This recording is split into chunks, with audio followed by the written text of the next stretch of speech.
খাঁটি করো, অল্প আমলেই তোমার নাজাতের জন্য যথেষ্ট হয়ে যাবে।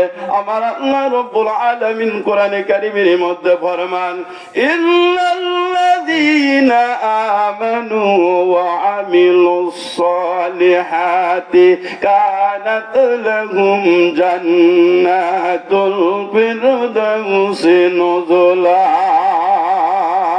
আল্লাহু আকবার বলুন।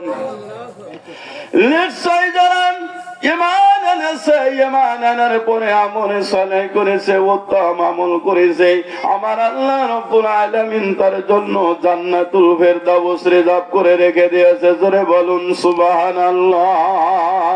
তাহলে যদি ঈমানদার বলে দাবি করতে চান, ঈমানদার কখনো তাফসীর মাহফিল বন্ধ করতে পারে না, ঈমানদার কখনো কোরআনের মাহফিল বন্ধ করতে পারে না, ঈমানদার কখনো উলামায়ে কিরামদের বিরোধিতা করতে পারে না, ঈমানদার কখনো আল্লাহ ওয়ালা ব্যক্তিদের বিরোধিতা করতে পারে না, ঈমানদার কখনো কোরআনের আইনের বিরোধিতা করতে পারে না, ঈমানদার কখনো আল্লাহর বিরুদ্ধে কথা বলতে পারে না, ঈমানদার কখনো নবীর বিরুদ্ধে কথা বলতে পারে না।